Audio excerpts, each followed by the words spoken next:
আজকের এই ভিডিওটি আপনার জন্য হতে চলেছে অত্যন্ত গুরুত্বপূর্ণ, কারণ আজ যে খবরগুলো আমরা আলোচনা করতে চলেছি সেগুলো সরকারি, দেশের সাধারণ মানুষ, কৃষক, গ্রামবাসী, ভাতাভোগী এবং সরকারি কর্মচারীদের ভবিষ্যতের সঙ্গে জড়িত।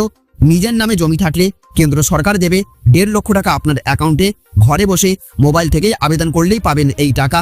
নতুন বছরের প্রাক্কালে লক্ষ্মীর ভাণ্ডার নিয়ে বড় প্রশ্ন, ভাতা কি বাড়ছে নাকি নতুন কোনো সিদ্ধান্তের পথে সরকার? এদিকে নতুন বছর শুরুর আগেই রেশন ব্যবস্থায় গুরুত্বপূর্ণ পরিবর্তন, চাল কমিয়ে গম বাড়ানো হয়েছে, যার সরাসরি প্রভাব পড়বে লক্ষ লক্ষ পরিবারের খাদ্য তালিকায়। গ্রামবাসীদের জন্য কেন্দ্র সরকারের নতুন ঘোষণা। এই সিদ্ধান্ত বহু গ্রামীণ পরিবারের আয় এবং জীবিকার উপর দীর্ঘমেয়াদী প্রভাব ফেলতে পারে। এবং সরকারি কর্মচারীদের জন্য অষ্টম বেতন কমিশন সংক্রান্ত নতুন আলোচনা। ফিটমেন্ট ফ্যাক্টর বদলালে বেতন বাড়তে পারে 30 থেকে 34% পর্যন্ত। ন্যূনতম বেতনের অঙ্ক পৌঁছতে পারে কয়েক লক্ষ টাকার কাছাকাছি। এই সব খবর জানা আজ সচেতন নাগরিক হিসেবে আমাদের দায়িত্ব। তাই ভিডিওটি শুরু করার আগেই অনুরোধ, একটা লাইক দিন। যাদের তথ্য জানা প্রয়োজন তাদের কাছে শেয়ার করুন, কারণ এবং প্রতিদিন গুরুত্বপূর্ণ যাচাই করা আপডেট পেতে চ্যানেলটিকে সাবস্ক্রাইবও করে রাখবেন। আপনার মতে আজকের এই ঘোষণাগুলোর মধ্যে কোনটি সাধারণ মানুষের জীবনে সবচেয়ে বড় এবং দীর্ঘস্থায়ী প্রভাব ফেলবে? কমেন্টে আপনার মতামত লিখে জানাবেন। তো দেখুন, আজ প্রথম খবর উঠে আসছে, আপনার নামে জমি আছে তাহলে কেন্দ্র থেকে মিলতে পারে প্রায় 1.5 লক্ষ টাকা। জানুন কিভাবে। তো প্রধানমন্ত্রী আবাস যোজনার মাধ্যমে দেশের গৃহহীন পরিবারগুলোকে পাকা বাড়ি তৈরির জন্য বড় আর্থিক সহায়তা দিচ্ছে কেন্দ্রীয় সরকার। এই প্রকল্পের আওতায় নিজের নামে জমি থাকলে যোগ্য আবেদনকারীরা প্রায় 1,20,000 টাকা থেকে শুরু করে 1,50,000 টাকা পর্যন্ত অনুদান পেতে পারেন। মূলত নিম্ন এবং মধ্যবিত্ত পরিবারগুলোর জীবনযাত্রার মনোন্নয়নে এই বিশেষ উদ্যোগ নেওয়া হয়েছে। আবেদনকারীকে অবশ্যই ভারতের স্থায়ী বাসিন্দা হতে হবে এবং বর্তমানে কাঁচা বাড়িতে বসবাস করতে হবে। আবেদনকারী নিজের নামে জমির বৈধ নথিপত্র থাকা বাধ্যতামূলক। পরিবারের কোনো সদস্য সরকারি চাকরিজীবী হলে বা আয়কর প্রদান করলে এই সুবিধার জন্য বিবেচিত হবেন না। 2026 সালের জন্য আবাস যোজনায় নতুন করে আবেদন প্রক্রিয়া শুরু হয়েছে। ইচ্ছুক নাগরিকরা অনলাইনের মাধ্যমে সহজেই আবেদন করতে পারবেন। আবেদনের সময় আধার কার্ড, জমির দলিল বা পর্চা, আয়ের শংসাপত্র এবং বর্তমান বাসস্থানের ছবি প্রস্তুত রাখা জরুরি। প্রথমে আপনাকে আবাস যোজনার অফিসিয়াল পোর্টালে গিয়ে সিটিজেন অ্যাসেসমেন্ট বিকল্পটি বেছে নিতে হবে। তারপর আধার নম্বর এবং মোবাইলে ওটিপি ব্যবহার করে লগইন করে নিতে হবে। নির্দিষ্ট আবেদনপত্রে ব্যক্তিগত তথ্য এবং জমির বিবরণ নির্ভুলভাবে পূরণ করতে হবে। প্রয়োজনীয় নথিপত্র আপলোড করে সাবমিট বাটনে ক্লিক করলেই এবং প্রাপ্ত অ্যাপ্লিকেশন আইডিতে ভবিষ্যতে ব্যবহারের জন্য সংরক্ষণ করে রাখতে হবে। আবেদন জমা পড়ার পর সরকারি প্রতিনিধিরা সরেজমিনে তদন্ত বা ভেরিফিকেশন করবেন। ভেরিফিকেশন সফল হলে যোগ্য উপভোক্তাদের নামের তালিকা প্রকাশ করা হবে। তালিকায় নাম থাকলে সরাসরি আবেদনকারীর ব্যাংক অ্যাকাউন্টে 3 কিস্তিতে টাকা পাঠিয়ে দেওয়া হবে। যারা আগে আবেদন করেছেন তাদের ভেরিফিকেশন প্রক্রিয়া বর্তমানে চলছে। সবকিছু ঠিক থাকলে আগামী বছরের শুরুতেই নতুন তালিকা অনুযায়ী ঘরের টাকা পাওয়া যাবে বলে আশা করা হচ্ছে। শুধু তাই নয়, সাথে সাথে আজ আরও একটি বড় খবর উঠে আসছে, লক্ষ্মীর ভাণ্ডার কি দ্বিগুণ হবে?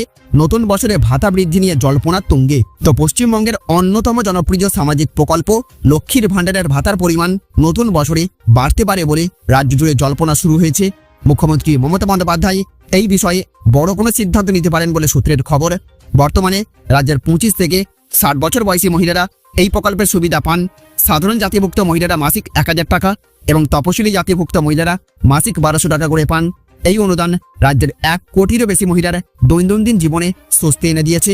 তবে সম্প্রতি সোশ্যাল মিডিয়া পোস্ট এবং বিভিন্ন মহিলা সংগঠনের দাবির ভিত্তিতে অনুমান করা হচ্ছে 2026 সাল থেকে এই ভাতার পরিমাণ বাড়তে পারে। জল্পনা অনুযায়ী সাধারণ শ্রেণীর মহিলারা মাসে 1,500 টাকা এবং তপশিলি জাতির মহিলারা 1800 টাকা করে পেতে পারেন।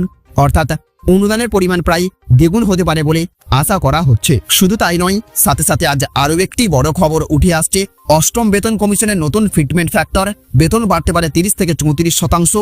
ন্যূনতম বেতনে কর্মীরা পাবেন প্রায় 2,85,000 টাকা বকেয়া। তো সপ্তম বেতন কমিশনের 10 বছরের মেয়াদ 2025 সালের 31 ডিসেম্বর শেষ হবার সঙ্গে সঙ্গেই এবার সমস্ত মনোযোগ গিয়ে পড়েছে অষ্টম বেতন কমিশনের দিকে।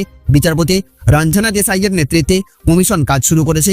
কমিশনের সুপারিশ বাস্তবায়ন এবং নতুন ফিটমেন্ট ফ্যাক্টরের উপর ভিত্তি করে কেন্দ্রীয় সরকারি কর্মচারী এবং পেনশনভোগীরা কতটা বেতন বৃদ্ধি আশা করতে পারেন, এই দুটি মূল বিষয় নিয়েই এখন আলোচনা তুঙ্গে। বলা হয়েছে, বাজার বিশ্লেষকদের অনুমান অষ্টম বেতন কমিশনের অধীনে কেন্দ্রীয় সরকারি কর্মচারী এবং পেনশনভোগীদের বেতন এবং পেনশন প্রায় 30 থেকে 34% পর্যন্ত বৃদ্ধি পেতে পারে। এই সম্ভাব্য বৃদ্ধির মূল কারণ হলো ফিটমেন্ট ফ্যাক্টর। রিপোর্ট অনুযায়ী ফিটমেন্ট ফ্যাক্টর 1.83 থেকে 2.46 পর্যন্ত হতে পারে। তবে অনেকে অনুমান করছেন 2.28-এর কাছাকাছি ইঙ্গিত দিচ্ছে নতুন কাঠামো বাস্তবায়নের আগে মূল বেতনের সঙ্গে মহার্ঘ ভাতা অর্থাৎ ডিএ যুক্ত করা হবে বলে আশা করা হচ্ছে। এছাড়া দেখুন আজ আরও একটি বড় খবর উঠে আসছে। নতুন বছরেই রেশনে বিরাট কোপ কেন্দ্রের, চাল কমিয়ে গম বাড়ালো খাদ্য মন্ত্রক। তো রাজ্যের অনুরোধ উপেক্ষা করে নতুন বছর থেকে রেশনের খাদ্যশস্যের বরাদ্দ কমানোর সিদ্ধান্ত নিয়েছে কেন্দ্রীয় সরকার।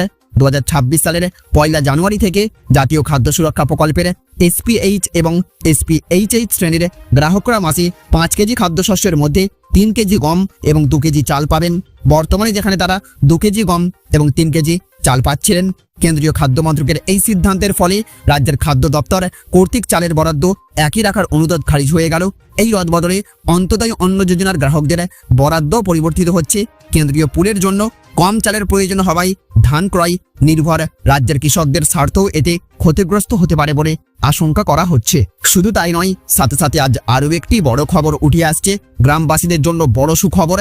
কেন্দ্রীয় সরকারের নতুন ঘোষণা জানলে চমকে যাবেন।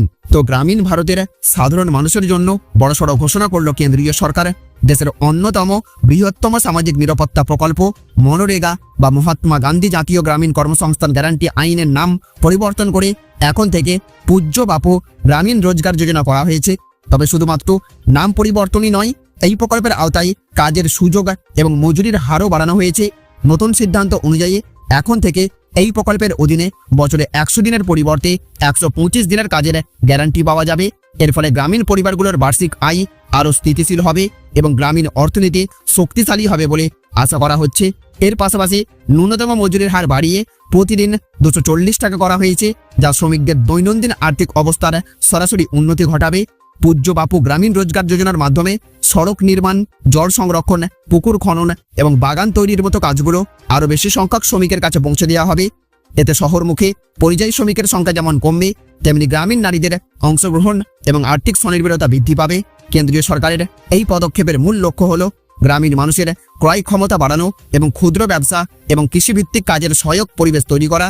গ্রামীণ উন্নয়ন এবং কর্মসংস্থানকে অগ্রাধিকার দিয়ে নেওয়া এই সিদ্ধান্ত গ্রাম বাংলার মানুষের সামাজিক এবং আর্থিক নিরাপত্তায় নতুন দিগন্ত উন্মোচন করবে। তাহলে বন্ধুরা বুঝতে পারলেন, আজকের ভিডিওতে আমরা যে বিষয়গুলো তুলে ধরলাম সেগুলো কোনো গুজব নয়, এগুলো বাস্তব সিদ্ধান্ত, সম্ভাব্য নীতি পরিবর্তন এবং সরকারি ঘোষণার দিক নির্দেশ।